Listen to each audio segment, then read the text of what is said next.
Boa noite, pessoal. Estamos entrando aí no Alagoas em Ação. Deixa eu começar aí para a galera entrar. Tiagão já entrou. Quem entrou tá me ouvindo direitinho aí, que eu botei um fone de ouvido aqui. Eu não sei se dá para escutar legal. Oi, Beth. Pessoal, tá ouvindo direitinho aí? Me dá um joinha aí, quem estiver ouvindo tudo ok. Se o som tá legal. Grande Wagner, show de bola. Então, para quem não me conhece, eu sou Deco Sadgurski, eu sou empresário, chefe de cozinha, fundador do The Black Beef e tive o grande prazer de receber o convite para mediar aqui essa conversa com o nosso presidente da Brasel, Tiago Falcão, também empresário aqui de Maceió. E eu vou convidar agora aqui o Tiagão para entrar na nossa live com a gente aqui agora.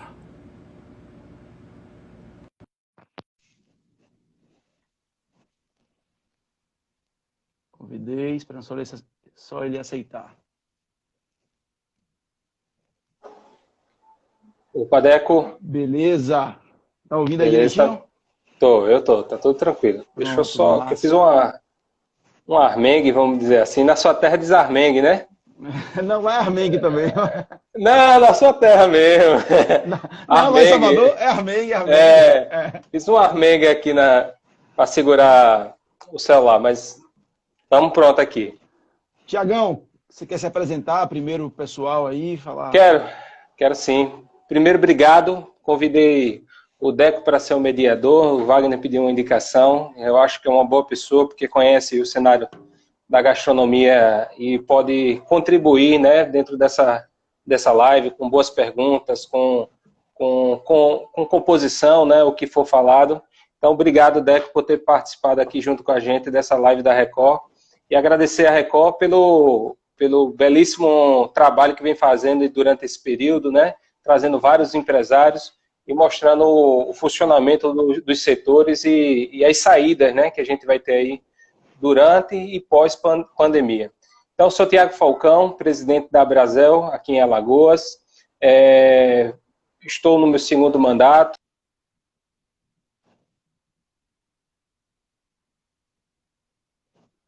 Deu uma travadinha aqui para mim, viu? Eu não sei se travou para todo mundo aí.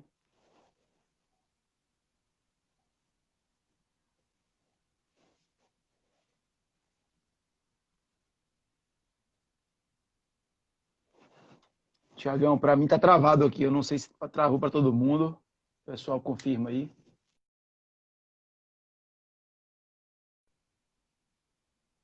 Travou.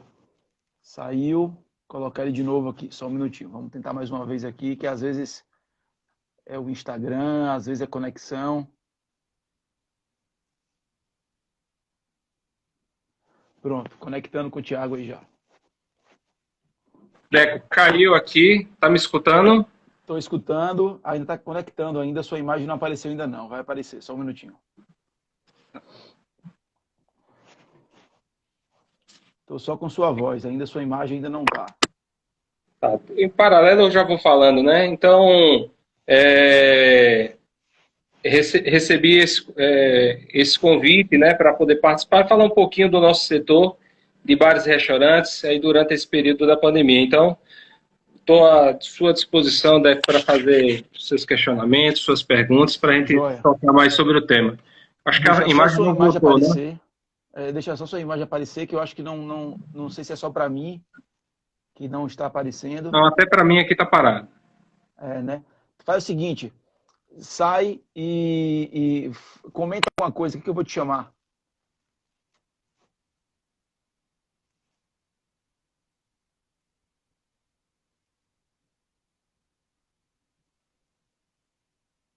Vamos lá, Thiago saiu, vamos tentar agora ao contrário, né? Em vez dele me convidar, Tiagão, vou tentar mais uma vez aqui com o seu convite para ver se vai. Ok, vamos ver se aparece agora aí. Isso, agora foi. Agora foi. Então, fico à disposição aqui. Sou empreendedor também do ramo, né, Deco? assim como você, tenho um negócio aí no ramo de gastronomia e estou à sua disposição agora, meu amigo. Bom, vamos lá então. Vamos começar pelo assunto que mais interessa, eu acho, ao empreendedor de modo em geral, não só do nosso ramo, mas de modo em geral. E antes de a gente começar, eu queria lhe pedir uma coisa.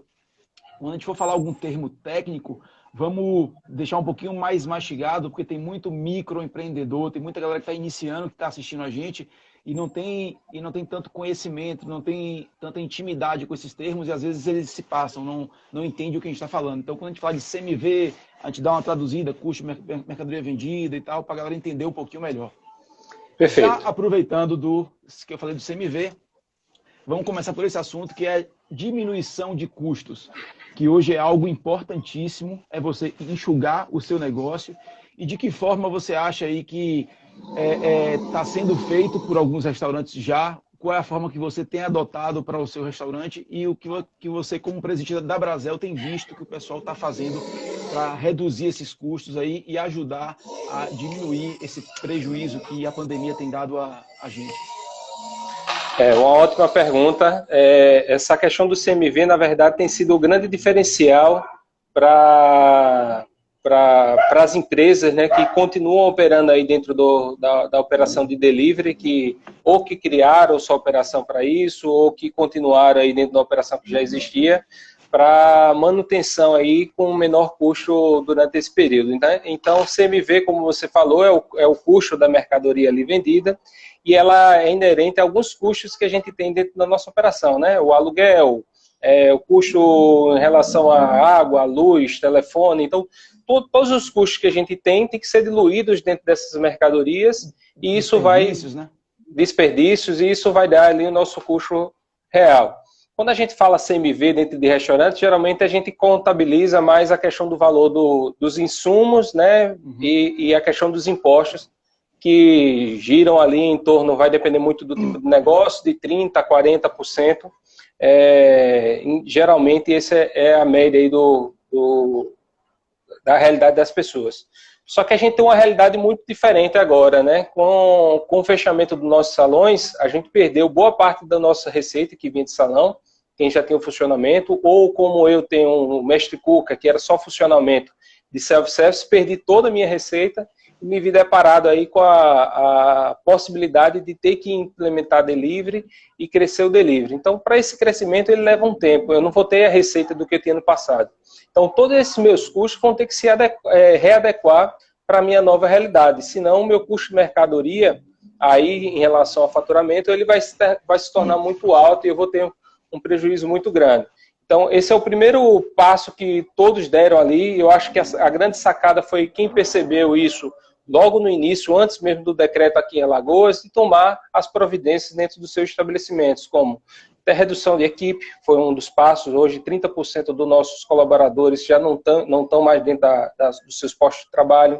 Então, a gente teve um processo de redução de equipe para poder segurar esse período que estava para frente. Renegociação de aluguel, isso foi um ponto importantíssimo. Como você sabe, aí tem casos de 10% do faturamento total das empresas, elas representarem só na parte de aluguel.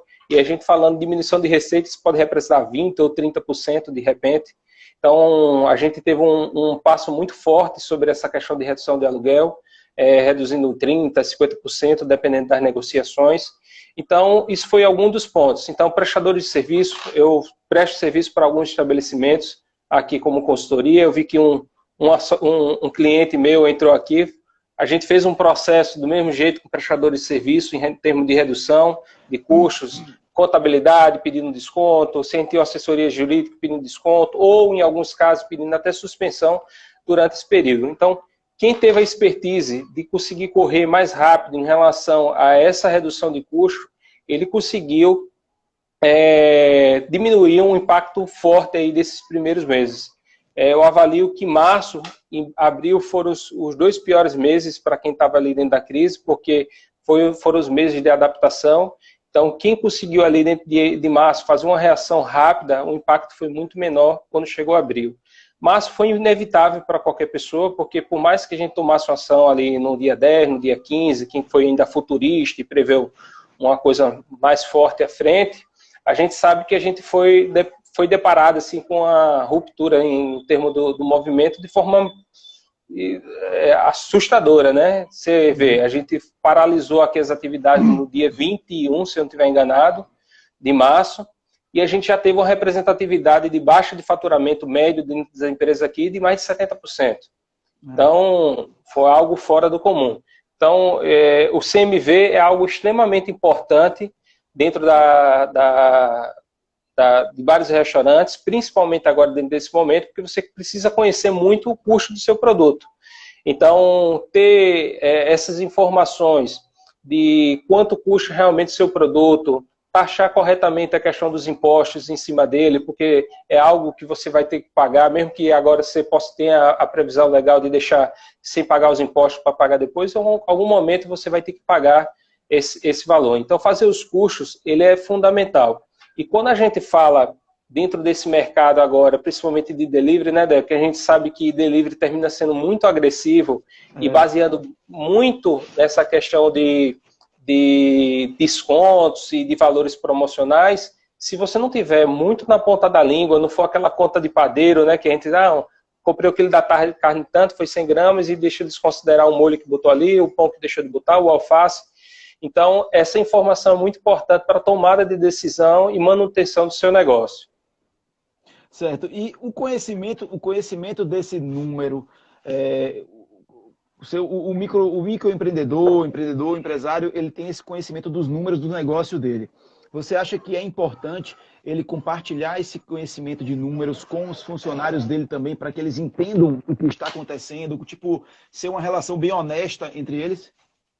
Demais. Por uma feliz coincidência, hoje eu fiz isso. Fiz um fechamento Eu tenho algumas empresas, uma delas é o Mestre Cuca, que eu já citei hoje aqui.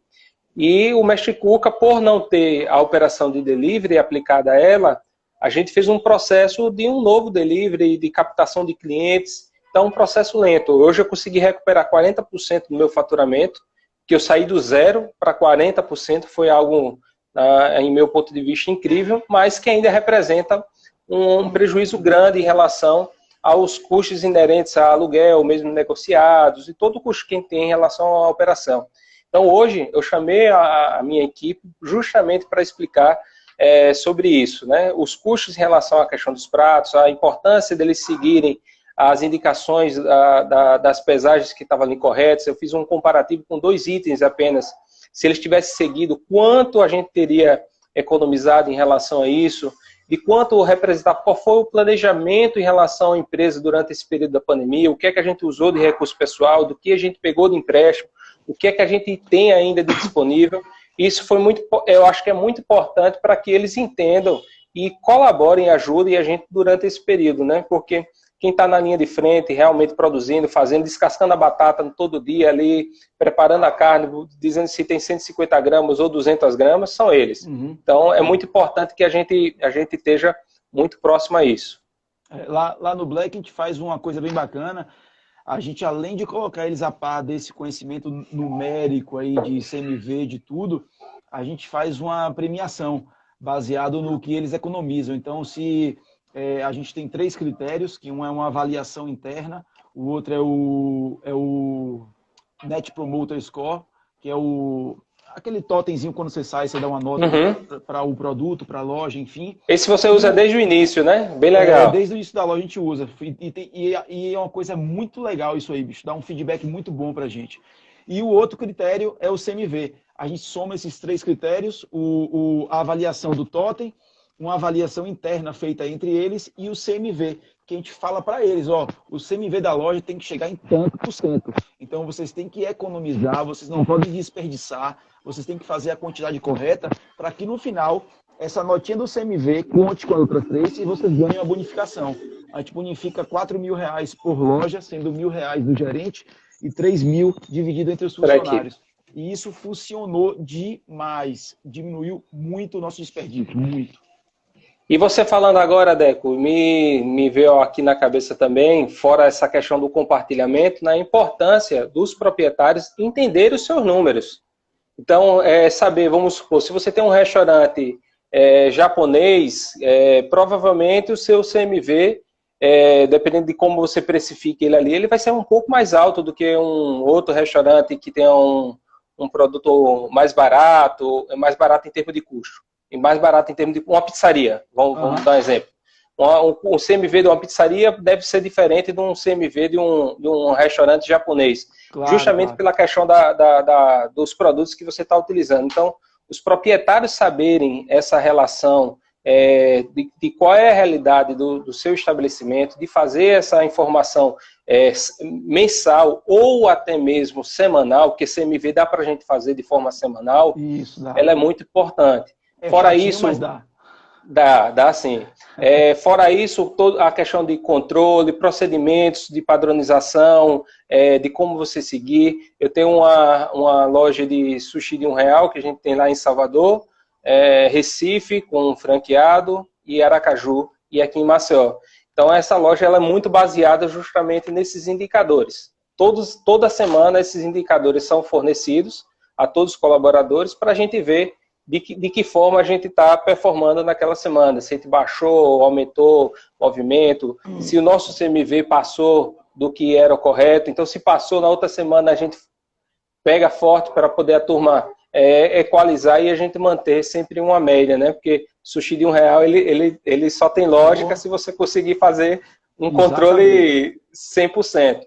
Então, é um ponto muito importante aí para os donos de estabelecimentos fazer isso. E o papel do associativismo está muito ligado a isso também, de compartilhamento de informações, né? De a gente perguntar, pessoal, quanto é que está mais ou menos o CMV de vocês dentro de pizzaria? E aí um colega poder compartilhar. Então, eu acho que isso é um papel importante aí do associativismo.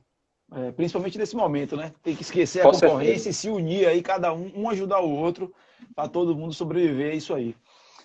Tiagão, você comentou aí sobre delivery, e que é o assunto do momento, a delivery, né? Restaurantes que não tinham passaram a ter, os que tinham bolaram estratégias ainda melhores e tal. Eu queria que você falasse aí sobre sua experiência no delivery, principalmente lá no Mestre Cuca. Como é que você está pensando, como é que você pensou nisso aí? Eu tenho delivery, eu tenho uma experiência em diversas áreas, e aí o Mestre Cuca eu acho que foi o maior desafio, porque eu tive que fazer de forma muito rápida, né? Eu não pensava em estar fazendo esse delivery agora do restaurante, e de repente estava numa zona de conforto em relação a como funcionava o meu negócio, e aí eu tive que de repente recriar ele. Por minha sorte, Deco, eu tinha uma coisa que se chamava informação. Eu tinha um banco de dados com 8.000 clientes cadastrados, eu tinha um programa de fidelidade dentro da minha loja. Toda vez que você ia consumindo, você ia acumulando um cashback, e aí fez com que eu tivesse 8.000 contatos. Desses 8.000 contatos, 5.000 eram contatos ativos, que realmente tinham validade, e 3.000 o número já não tinha mais validade. Então, a gente chamou toda a equipe, a importância do trabalho da família foi muito importante, que foi um período que, ao mesmo tempo, eu tinha pipocando todas as lojas no Nordeste, tinha pipocando a Brasel aí com tanto de informação e precisando ajudar a todos, e o trabalho da minha família aí foi muito importante para esse primeiro processo. Eu disse o que é que eu pretendia, e aí a minha família entrou dentro da operação realmente, e fez acontecer dentro dos primeiros dias. E aí, depois desses primeiros dias, me acalmando mais dentro da nossa situação, a gente foi criando estratégias. E delivery, ele tem muito de testes, né? De como você vai atingir o seu cliente. De repente, como o Deco do The Black Beef atinge o seu cliente, não é da mesma forma no Mestre Cuca. E o Mestre Cuca, por incrível que pareça, eu consegui das maneiras mais simples, mandando SMS para esses números que eu já tinha cadastro, dizendo que a gente estava em funcionamento, um trabalho de carro de som, porque o meu cliente é um cliente muito mais maduro, o uso da rede social dele é muito menor do que um jovem, do que outras pessoas. Então, esse cliente, ele está acostumado a falar no WhatsApp, mas ele não está acostumado a estar ali fuçando toda hora o Instagram e vendo uma propaganda no Mestre Cuca que está passando. Então, esse trabalho de informar, por incrível que pareça, o carro de som para mim, eu testei com outra loja, que foi o Japa Bowl, já não funcionou. Mas no Mestre Cuca teve um resultado fenomenal.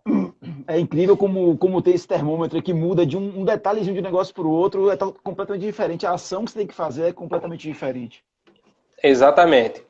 Então, esse foi o primeiro trabalho que a gente fez em relação ao Mestre Cuca. A gente não teve tempo de informar os clientes que a gente tinha o delivery, né, no nosso movimento normal, então o trabalho foi muito mais de formiguinha. Então, a gente saiu aí de um faturamento que representava, a gente começou ali entre 15% e 20% do faturamento inicial que a gente tinha antes, e a gente hoje conseguiu passar aí a marca dos 40%, que para a gente foi uma grande marca, e a gente está aí batalhando para chegar nos 50%. No Mestre Cuca, que foi uma coisa nova que começou, você optou por aplicativo, delivery próprio de telefone, WhatsApp? Qual foi o critério que você utilizou para escolher? Eu quero usar esse daqui para atingir o meu cliente, para ele comprar por aqui. Pronto. Como o Mestre Cuca eu entendia mais ou menos como funcionava o meu cliente, e é lógico que eu entrei dentro das plataformas de delivery, entrei dentro do iFood, fiz a minha ativação lá dentro, mas eu entendia que aquele não era o meu público-alvo. Então, a gente trabalhou muito forte essa questão do WhatsApp. Então, quando eu mandava o SMS para a turma, eu botava o linkzinho do WhatsApp para poder ele falar. Hoje a gente está funcionando com a mensagem. Esses 8 mil contatos a gente vem mandando mensagem pelo WhatsApp para que ele responda de volta para a gente. Então, todo dia a gente manda para 40, para 50 clientes para poder voltar esse processo de ativação. Então, esse processo do WhatsApp, para mim, ele foi fundamental, porque a gente tem 2 pontos importantes. Você sabe que dentro de uma operação de delivery, você paga por aplicativo, você paga uma taxa relativamente alta dentro da operação, né? Então, 27%, 25% é a média aí que se paga dentro dessas taxas. Então, o WhatsApp eu tinha a oportunidade ali de trabalhar melhor o desconto para o meu cliente, trabalhar melhor a questão de preço, ou de repente dar uma entrega grátis com um motoqueiro próprio. Então, eu montei a minha logística, trabalhei essa questão de entrega grátis e trabalhei muito forte pelo WhatsApp. Hoje eu acho que 70% do meu volume vendido vem do WhatsApp ou telefone, que isso é uma contramão do que aconteceu aí dentro do mundo, né? Você sabe que a cada ano o delivery por aplicativo ele vem crescendo de forma muito mais exponencial, mas a gente conseguiu essa proximidade com o cliente, porque era um cliente que estava todo dia aqui, gostava do contato, gostava de falar, interagia com outras pessoas. Então, a gente aproveitou essa proximidade para poder trabalhar de forma mais próxima para ele. Então, o WhatsApp, para mim, no caso do Mestre Cuca, ele foi fundamental. E digo para você com toda certeza, Deco, todas as ferramentas, elas são válidas. E da mesma forma que a propaganda, a gente tem que fazer testes e ver de que forma funciona mais inteligente, é a mesma forma que a gente vai trabalhar essa questão do delivery, dependendo do seu negócio. Você vai tentar o WhatsApp, você vai tentar por plataforma.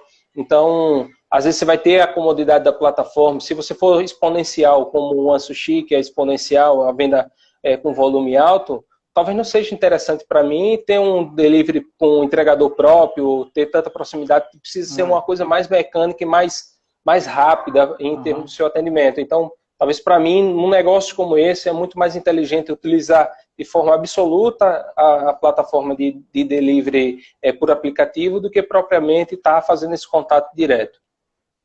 No Black, você vê como é diferente como é diferente de um negócio para o outro e como é importante fazer o teste. No Black, a gente tentou colocar o WhatsApp para o delivery no início, mas não pegou muito. Só quem pedia era o pessoal mais próximo, os amigos que tinham contato. A grande maioria ia no aplicativo de delivery mesmo. Qual é a faixa etária do seu cliente? Eu sei que é muito variável, mas assim, o público-alvo. Nosso público-alvo, segundo estudos, é o pessoal de 22 a 34 anos.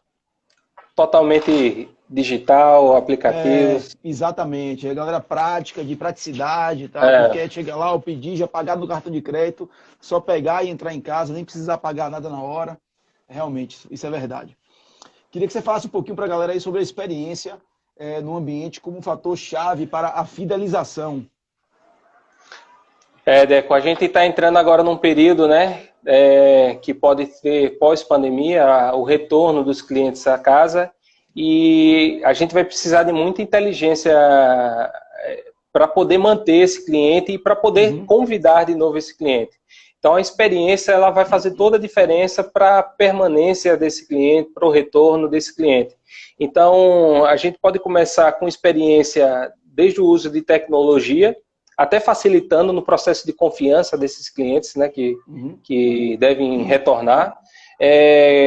Então, uso de cardápio através de QR Code, uso de pedido, né, QR Code, você pegar o seu celularzinho e fazer o pedido via direto, uso de totem, que isso já é realidade nas grandes redes, você tem também, né, até já vi acho que você publicou alguma coisa sobre a questão de totem, isso ser mais presente dentro da nossa vida, ali dentro da experiência de consumo do cliente.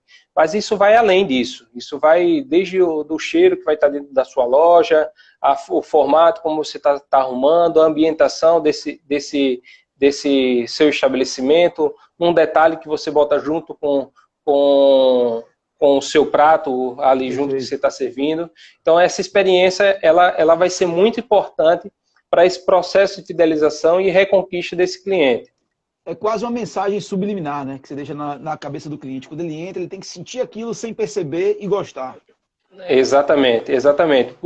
Você vê, antes desse processo de pandemia, isso já era um indicativo para o nosso segmento. A gente já tinha uma perca gigante de salão, uma inclinação forte para a questão de delivery, principalmente falando aí no público que está voltado ali para o The Black Beef, para o Japa Bowl, que é um público mais aí dentro da faixa etária que você está falando, e já era uma forte verdade que a gente enfrentava, que a gente precisava fazer essa experiência do cliente dentro do estabelecimento, né, para que ele pudesse realmente continuar o consumo. Então, agora, pós-pandemia, ele se torna uma verdade absoluta, vamos dizer assim, né? Ele precisa realmente ter sentido de estar saindo de casa, se expondo, indo àquele estabelecimento. Ele precisa realmente ter algo diferente.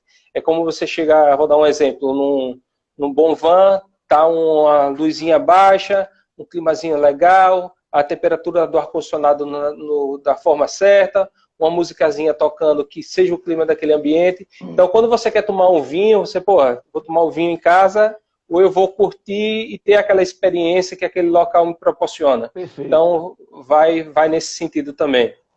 Tem lugares aqui em Maceió que eu frequento mais pelo ambiente, pelo que a experiência que ele me proporciona, até mesmo do que pela comida. É um lugar que é tão agradável de você estar, é tão bacana você estar naquele ambiente, como você falou, uma luzinha baixa, aquele clima diferente que você acha que você nem está em Maceió, você está em outro lugar. Isso é fantástico. E se o cara associar isso a uma comida boa e um valor justo, eu acho que ele não tem erro não aí.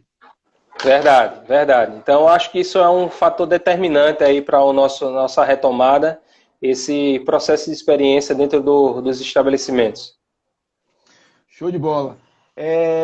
E o Covid está trazendo uma insegurança muito grande, principalmente para o público mais velho, né? Eu acho que é o público, os idosos e tal, vão ser os últimos, eu acho, a terem aquela coragem, tipo assim, não, voltou tudo normal, vamos sair, vou num restaurante, vou comer e tal. Então, de que maneira, nesse pós aí, a gente pode utilizar até mesmo a própria tecnologia para aumentar essa sensação, não só a sensação, mas a própria segurança do nosso cliente?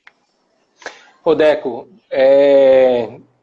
a questão dos idosos, por incrível que pareça, eles reagiram diferente durante essa pandemia do que a gente acreditava, né? Na verdade, os idosos, eles desafiaram muito a questão da... É verdade. Eu digo porque meus clientes têm muitos senhores e senhoras de idade, e antes do decreto, a Brasel orientou a todos os restaurantes já fazer o afastamento de distanciamento de mesa, utilização de máscara, e a gente só faltava ser xingado. Eles olhavam para mim e disseram, você é imbecil, porque você está usando uma máscara aí, eu que era para estar com medo, não estou com medo. Então, muito meme na internet, de idosinha querendo pular o muro para sair, é verdade. É necessário esse convívio, né, esse contato para eles. Mas, vamos lá, é muito importante tanto a questão da tecnologia, como eu já citei dentro daquele processo de experiência, que vale como experiência também. Então, uso de, seja através de tecnologia ou através de coisas mais simples, tá? Porque às vezes a gente fala coisas que são tão inviáveis para um negócio pequeno que parece impossível de a gente retomar. Então, existe também soluções para coisas que são menores, que não têm um poder aquisitivo de investimento. Então, cardápio. Cardápio a gente não vai poder pensar da mesma forma que pensava antes. O cardápio vai precisar de praticidade da sua higienização ou do não contato com esse cardápio. Tá, Tiago, eu não tenho condições de comprar, botar um leitor de QR Code, eu não tenho acesso a criar essa tecnologia, apesar de ser fácil. Bem, tudo bem. Fixe um cardápio grande, gigante, de forma bonita aí na sua parede, que o cliente possa olhar e fazer o pedido, como existe em diversos botecos, até em São Paulo, Rio de Janeiro, Belo Horizonte, que você consiga visualizar quais são os pratos que você tem ali e fazer o pedido, já é uma forma legal. Cardápio plastificado, que possa colocar o spray e borrifar depois do uso do cliente, é um outro papel importante. A sensação de segurança do cliente, ela vai se dar em 2 momentos, Deco. Na saída dele ver você higienizando tudo que está ali em relação a eles, porra, vou votar nesse canto porque eu estou vendo que os caras estão fazendo esse procedimento. Inclusive, dentro de um processo de chegada desse cliente também. Algumas coisas como mesa, a gente pode botar uma plaquinha já, mesa higienizada. O cara, quando sentar, já vai saber que está higienizado. Mas um cardápio, ele vai dizer, pô, o cara está trazendo aqui um cardápio para mim, será que outra pessoa tocou? Não custa nada, você passa o spray de novo dentro daquele cardápio e entrega para ele já higienizado. Durante o período agora de operação de delivery, a gente vem descobrindo várias maneiras, através do Peg Leve, através do próprio delivery, de como trazer essa sensação de segurança para os clientes. Eu vou dar um exemplo bem básico de como eu consegui diversas publicações. Não lembro se você, acho que não, acho que foi o Serginho. Pedi um Japabol, veio um saquinho do álcool gel lá para ele. Em todo pedido a gente manda um saquinho do álcool gel grampeado na sacola de forma externa. Eu já vi a galera postando a foto do saquinho. Para poder higienizar as mãos dele depois que tem um contato. Nosso motoqueiro, quando chega lá, quando não é terceirizado, né? Nosso motoqueiro do Mexicuca, quando chega, ele chega com a maquineta plastificada, ele borrifa todo o álcool, depois que ele bota a numeração toda dos valores para cobrança, ele borrifa o álcool para que o cliente, quando tem um contato ali com o teclado, ele tenha um contato com segurança. Então, todos esses procedimentos, desde investimento, como está a presença de uma touca, de um protetor, salivar na frente do seu rosto, facial, né? Na verdade, protetor facial, isso vai trazer a sensação de segurança para o cliente. E lógico que o uso da tecnologia, ela consegue trazer isso de forma mais forte. Mas pequenas atitudes já vão poder demonstrar esse seu ato. É como... Eu vou dar um exemplo de uma farmácia. Foge um pouquinho do nosso. Drogazil. Fez um trabalho fantástico. Não sei se você teve a oportunidade de ir numa Drogazil durante esse período agora da pandemia. Quem já foi aqui sabe do que eu estou falando. Os caras pegaram, você não entra não, dentro do estabelecimento não. Eles só deixam entrar, antes mesmo do decreto, só deixava entrar tantas pessoas dentro da loja. O cara na frente, botando na sua mão para garantir que você bota. Não é deixando um álcool gel lá na frente esperando que você coloque, não. Botando na sua mão para que você entre com álcool gel, o distanciamento. E o gerente vai até o seu carro antes de você descer do carro, Deco, e pergunta, você quer ser atendido no carro? Para que você nem precise fazer a entrada dentro da loja. Então, esses procedimentos do prever, dizer que está preocupado com o cliente e com o seu colaborador também, que ela é uma parte importantíssima dentro desse processo, e sensibiliza também a todo o processo junto com nossos clientes. O nosso colaborador, ele tem um grau de prioridade em relação a esse processo de segurança tão maior quanto o cliente, porque ele está em contato com diversos clientes ali naquele dia. Então, se a gente traz esse nível de consciência e de sensibilidade ao nosso colaborador, a gente está garantindo 2 coisas. Primeiro, que ele vai fazer tudo certo para o nosso cliente, e o segundo, a saúde dele. Eu tenho uma experiência que eu passei esses dias agora, eu mesmo, quase como um testemunho do que eu passei e que tem tudo a ver com isso que você falou.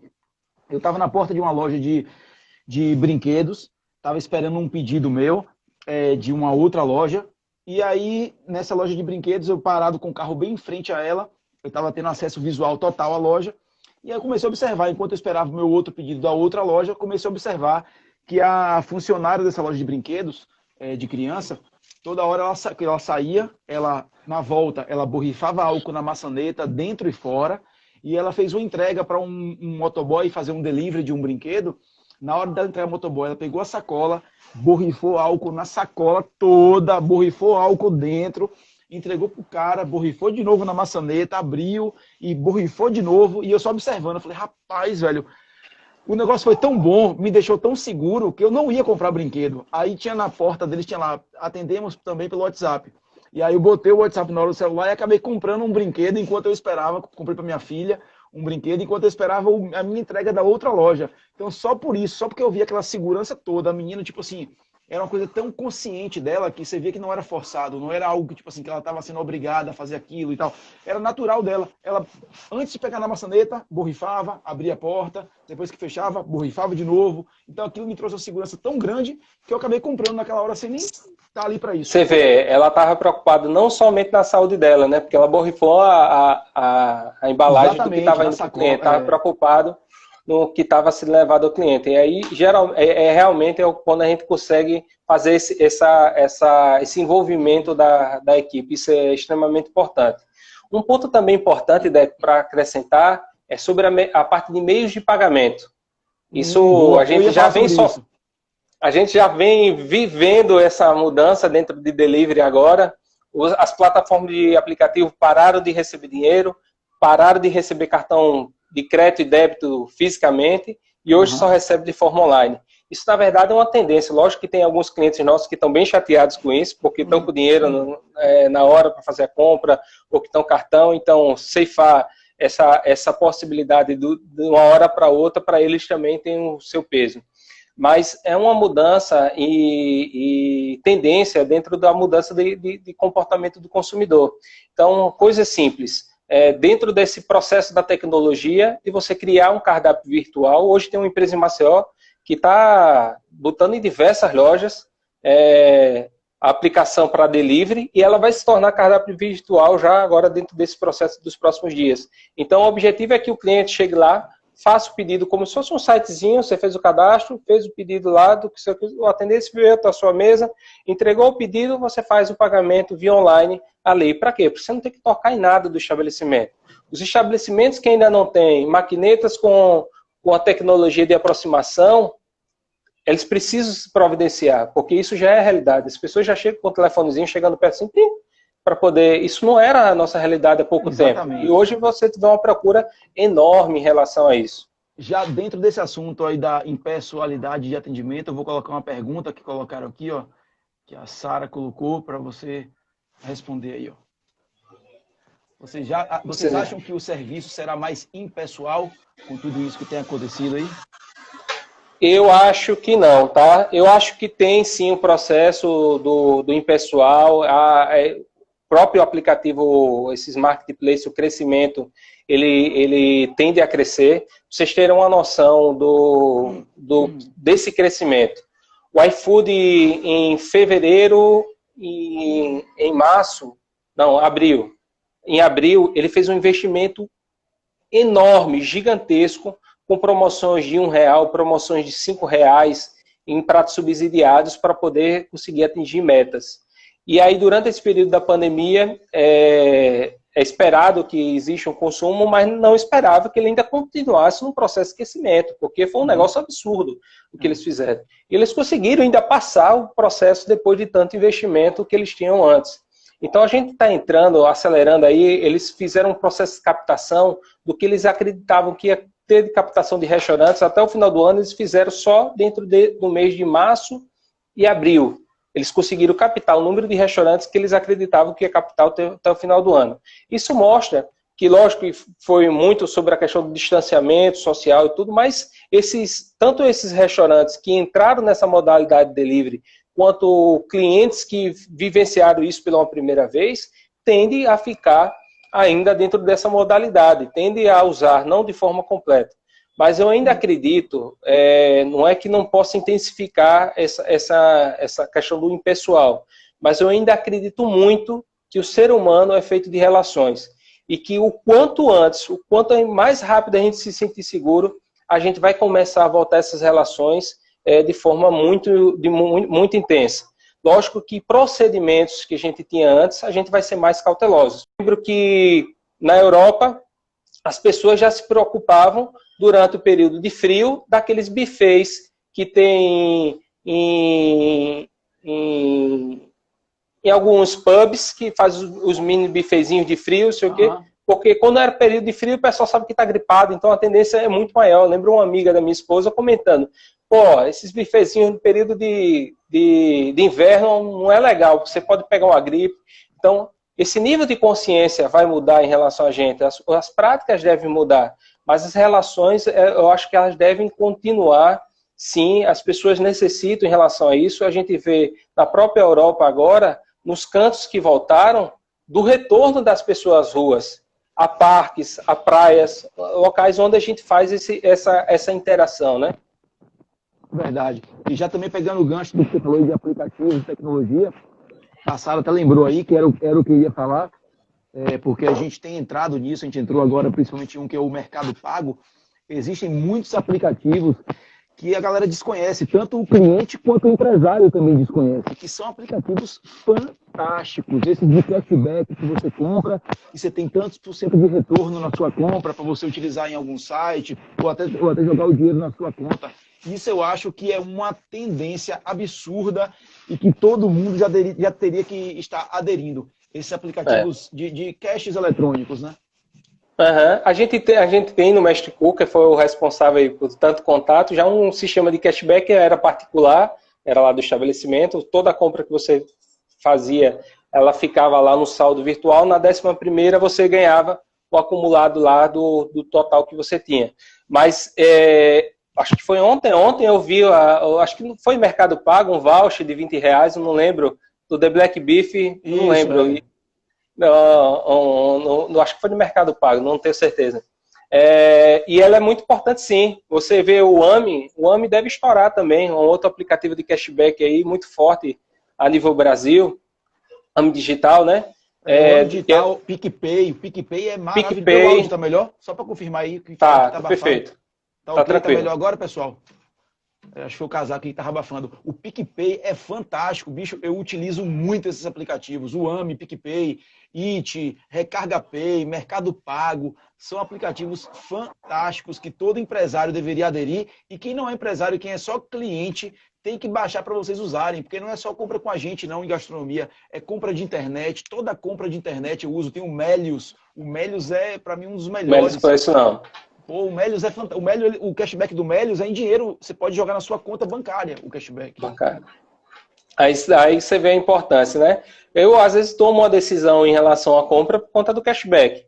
Se eu tiver um aplicativo ali, eu faço a conta de quanto é do valor do fulano, do cicrano, quanto é que eu vou ter de retorno para poder tomar esse fator de decisão. Porque, às vezes, com o cashback, o retorno, o valor termina sendo menor. Então, realmente é algo que chegou para ficar. E justo, né? Exatamente. Justo, é um programa justo. A grande maioria não tem taxas. A taxa é só se você for pagar um boleto acima de um valor mais alto, de R$1.000. Mas só para a galera entender mais ou menos como é que funciona. É como se fosse um PagSeguro, só que mais fácil ainda. Você baixa o aplicativo do PicPay, vou dar um exemplo do PicPay. Eu baixo o aplicativo do PicPay e o meu cliente, se ele tiver o PicPay, ele pode enviar o dinheiro do PicPay dele para o meu. Ponto. Sem taxa, sem nada. E aí do PicPay você pode ou jogar na sua conta bancária ou sacar no banco 24 horas. Isso facilita demais, principalmente para o microempresário. O que está começando agora, aquela família que está começando a fazer o bolo para vender em casa, fazendo cookies, salgado, que é o que está tendo muito durante essa pandemia, tem crescido bastante. Fora que é um outro canal de divulgação, que a maioria desses aplicativos eles disponibilizam os estabelecimentos que eles aceitam, né? O programa de cashback. Tem alguns que fornecem um código, o QR Code, que se você for comprar no físico, lá na hora, no retirada na hora da loja, você lê o QR Code, já paga instantâneo, não precisa puxar cartão de crédito, não precisa digitar em maquininha, nada disso. É bem legal. Tiagão, dando sequência aqui, e já quase finalizando, que só faltam poucos minutos, eu queria que você falasse um pouco também, que essa parte aí, você principalmente entende até muito mais do que eu sou um pouco por fora disso, do cenário político em relação a essa parceria aí, governo, prefeitura, o que é que eles estão fazendo para ajudar, o que é que tem sido feito aí? Tá, vamos começar de âmbito federal e descendo as esferas até chegar na parte municipal. Até um colega aqui botou como ter eleições municipais, né, perguntando justamente sobre isso. Eu vi uma das perguntas. Mas vamos lá. Dentro da parte federativa, né, a gente teve algumas ações. Essas ações, por mais que potentes, como a questão do subsídio em relação à questão de salários, né, que a gente pôde fazer o processo de suspensão, elas chegam sempre de forma muito tardia. Então, elas tiveram a sua potência ali através da flexibilidade, você poder botar reduzido, você poder suspender, de ter diversas modalidades aí em relação a isso, mas elas terminam sendo muito tardias. Agora, como exemplo, a gente entrou no mês de junho, sem saber como vamos pagar o salário dos nossos funcionários. Acabou o processo de suspensão de salário, né? Então, a gente está entrando aí no mês de junho sem ter essa perspectiva. E existe um encaminhamento para que isso seja normatizado lá e chegue para a gente, né? Mas, até o momento, ainda não foi colocado em votação essa parte do texto e a gente está aí a ver navios. E um outro ponto muito importante, Deco, dentro da parte federativa, é a importância do Estado federativo em relação à tomada de empréstimos, como a gente viu aí de forma fortíssima a nível mundial, né? Os países emprestando dinheiro, às vezes com operações negativas. Uhum. Eu não estou falando de juros baixos, são operações negativas. Então, às vezes ele estava emprestando 100 mil, para lhe cobrar 80, 70 mil reais depois com prazo, carência e prazo para frente. E, infelizmente, os empréstimos para chegar na ponta dos empresários, ele está sendo algo irreal e missão impossível. São poucos empresários que conseguem esses recursos realmente com taxa subsidiada do Banco do Nordeste.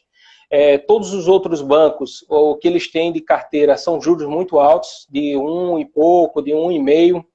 E isso, pra você ter uma noção, isso é alto ainda hoje. Em abril, em fevereiro, quem foi pegar empréstimo, que antes do período de pandemia, a taxa normal, o padrão para a gente aí era de 3%, viu? Quem tinha uma taxa boazinha. Então você vê como é absurdo a taxação de juros aqui dentro do Brasil. Então, para um processo de retomada, você tomar um empréstimo com juros de até de 1%, que eu estou falando mais baixo, de 1%, ele é algo irreal ao mês. Porque você não vai conseguir assumir as parcelas no processo de retomada, porque vai ser muito demorado e lento esse processo. Uhum. Então, existe um caminhamento aí, que é o Pronamp, que é um empréstimo subsidiado, que realmente chega com 85% do aval do governo federal e 15% do Sebrae, e vai ter um papel muito importante, que é quebrar o discurso dos bancos, que não querem emprestar o crédito a juros baixos, justificando o risco, porque agora não tem mais risco. É o governo que está dizendo, se aquela empresa não pagar, eu estou pagando 85%. E o Sebrae está dizendo o seguinte, se aquela empresa não pagar, eu vou pagar os outros 15%. Você não tem risco nenhum. Zero. Então, acreditamos que agora deva chegar realmente com maior potência e com mais justiça aos estabelecimentos, porque ele vem com uma série de regras em relação à tomada de empréstimo para facilitação. E aí eu pedi até ajuda ao senador Rodrigo Cunha, que é daqui de Alagoas, dentro de um processo de garantia, né, de fiscalização junto com essas instituições bancárias que aderiram ao programa, acho que BNB vai aderir, Caixa Econômica vai aderir, para que a gente realmente garanta que isso chegue até a ponta e o empresário pequeno ele seja realmente privilegiado nesse sentido da tomada de empréstimo, não seja para poucos bancos. Para você ter uma noção, o grande volume de dinheiro emprestado, dos recursos que vieram do BNDES, eles estão nas grandes empresas, que foram operados pelos grandes bancos, não foram pelos bancos, os bancos estatais, né, Caixa Econômica ou parcialmente estatal, ali como um Banco do Brasil. Então, isso é muito importante. Então, a nível federal, a gente tem esses dois pontos aí importantíssimos. A nível estadual, a gente tem alguns pontos dentro do nosso segmento Um deles até ajuda muito aí o seu, acho que muitas das suas coisas vêm de fora, né? E outras coisas aqui para o pequeno também que vem aqui de dentro. A gente tem 2 impostos aqui que a gente paga. Para quem não sabe, bares e restaurantes, a grande maioria estão aplicadas dentro do regime do Simples Nacional. Então, a gente fica com a facilidade na unificação dos tributos, mas a gente tem a dificuldade de como acreditar se a gente pagar alguma coisa por fora.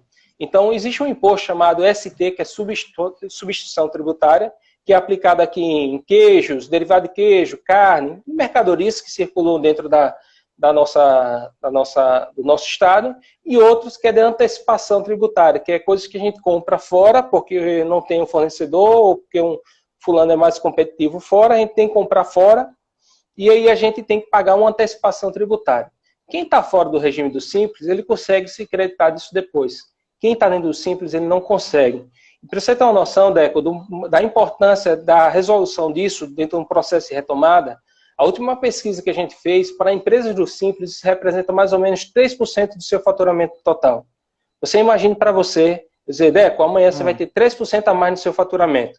Então, isso é algo fenomenal. Então, é um pleito forte para a gente dentro do governo do Estado. A gente acredita que agora a gente consiga resolver esse problema. O governo já sinalizou que vai resolver, mas a gente precisa ver realmente chegando na ponta para concluir. E a gente defende que o governo do Estado, assim como a Prefeitura, eles tomem, dentro do processo de retomada, uma atitude justa.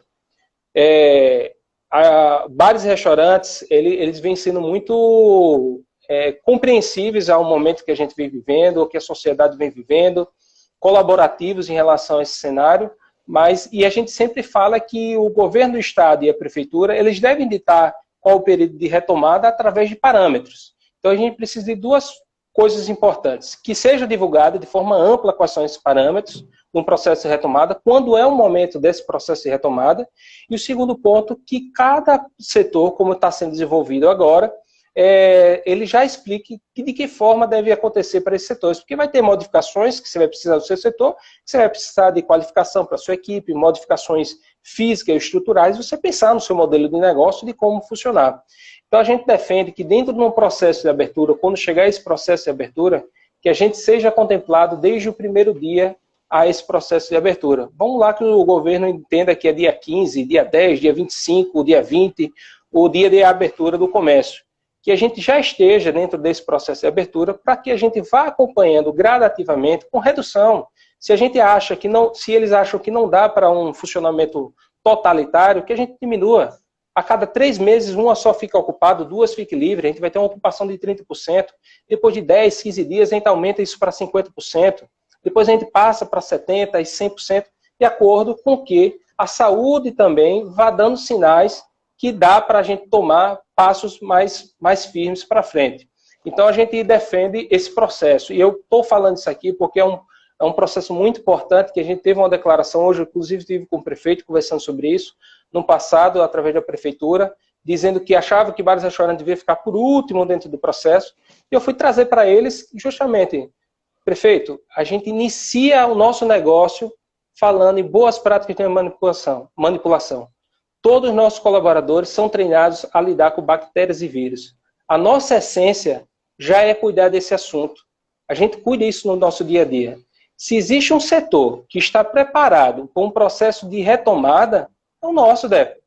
Porque a gente já vivencia isso dentro do nosso dia a dia. Já é o nosso dia a dia, é o cotidiano, exatamente. No nosso cotidiano. Lógico, com mais intensidade, né? Você já falou muita coisa aí sobre isso, mas eu vou colocar essa pergunta só para se você quiser complementar, mas essa aqui, ó, do Wagner. Que sugestões você daria ao prefeito que vai assumir no ano que vem em relação a isso aí, né? Quais são as dicas que você daria, sugestão para ele? Você já falou bastante coisa aí. Wagner, eu vou começar pelo nosso prefeito agora, porque não dá para a gente esperar 6 meses para poder tomar essas medidas não, tá? Primeiro, em relação à prefeitura, o estímulo do uso do espaço público, principalmente durante esse período, vai ser muito importante acontecer, como algumas capitais aqui do nosso Brasil já acontecia, como em Curitiba, como um exemplo, do uso de espaço público, com mesas e cadeiras nas portas, dando espaçamento mais em relação às pessoas, porque a gente vai ter a possibilidade de ter uma garantia mais ali dos clientes de não aglomeração, de espaçamento. Fora isso, essa vida que a gente traz às ruas, lógico que coordenação, sem bagunça, sem barulho, ela traz um fator fundamental para a gente, que se chama segurança. Se a gente traz vida às ruas, a gente traz um processo de segurança a essas ruas também. Você quer trazer segurança a uma praça, tudo, ordene ela com negócios que sejam interessantes, não só de comida, uma floricultura, uma sorveteria, algo que traga movimento àquela praça de forma a ter movimentação e trazer segurança. Eu acho que é o primeiro ponto que a gente pode resolver isso já de agora. Segundo ponto, tanto a parte de prefeitura como o Estado, eles têm que entender que o que a gente tem de débito atual, seja IPTU, seja ICMS, seja lá qual outro for, ele vai ter que ser extremamente facilitado. Eu já vi até uma sinalização do próprio Estado da possibilidade, eu sugeri que a gente tirasse juros e multa do que a gente tem parcelado do antigo, já de coisas que a gente já tem parcelado. Então, eles sinalizaram que tinha a possibilidade. Então, a gente tem aí dívidas como IPTU, prestação de serviço, quando a gente faz um serviço de buffet ou qualquer outra coisa, que a gente tem um vínculo com a prefeitura de ISS, taxa de localização e outros tributos, que eles vão precisar ou ser reduzidos ou ser facilitados em relação a esse processo de parcelamento e carência. Então, a gente está vivendo um momento colaborativo. As instituições, sejam elas políticas ali ou as instituições privadas, elas vão ser muito importantes desse processo colaborativo, para a gente reconstruir a nossa sociedade. A gente sabe que o Brasil ele é um país que já sofre pela sua desigualdade social, sofre pela sua capacidade aí gerenciamento política, realmente, o tanto de escândalos que a gente tem, né? A gente, por mais que poderíamos ser um país rico, a gente não é um país rico, e isso tem as consequências. Então, se a gente não tiver um processo agora de união entre os estados e as empresas, a gente não vai ter um futuro. Então, para que a gente tenha esse futuro, vai ser muito importante esse processo colaborativo. Perfeito, perfeito. Pessoal, tem um íconezinho embaixo de vocês com a interrogação. Quem quiser mandar uma pergunta, só é clicar nesse quadradinho com a interrogação e enviar uma pergunta, que eu estou lendo a pergunta do pessoal aqui e mandando para o Thiago. Tem mais um aqui, Thiago, eu queria que você respondesse também e já explicasse, para quem não conhece, como é esse papel da Abrazel em relação a isso, o que é feito pela Abrazel em relação a isso aí. Esse é do nosso colega aí do... A Abrazel está fazendo para o governo prorrogar os auxílios a pequenas e médias empresas. Tá.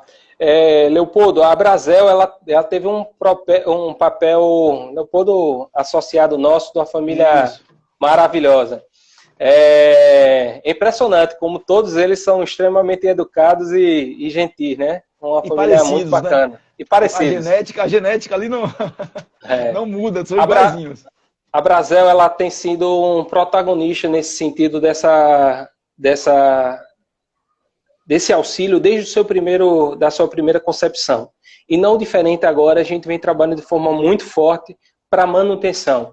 Então, a gente tem uma mensagem aí do nosso presidente que confie, aguarde e confie que eles vão conseguir fazer esse processo de mudança da renovação aí do auxílio. Não é algo simples, que envolve uma política muito forte em diversos aspectos, mas a gente está muito confiante que a gente consiga, sim, fazer essa mudança e, infelizmente, a gente vai ter que aguardar, porque existe a boa ação, boa intenção de todos que estão fazendo ali a Abrazel de forma nacional, mas a gente depende, no final, dos políticos que estão ali na cadeira e tomando essas decisões.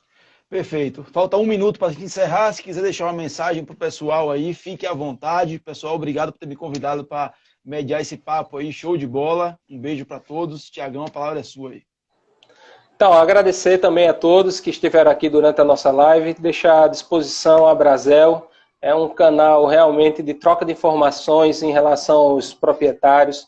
A gente vem se unindo de forma muito, muito forte durante esse período, trazendo todo tipo de auxílio a esses nossos associados, auxílio jurídico, contábil, em todas as ordens, justamente para que a gente possa passar durante esse período de forma unida, de forma junta, de forma pensando sempre no coletivo. Então, ontem a gente encerrou, inclusive, a prova da nossa coletividade, que foi o festival Nos Vemos em Casa, que durou aí diversos dias. Foi um festival virtual com essa Está acabando, então, um beijo a todo mundo, um abraço e até a próxima. Valeu.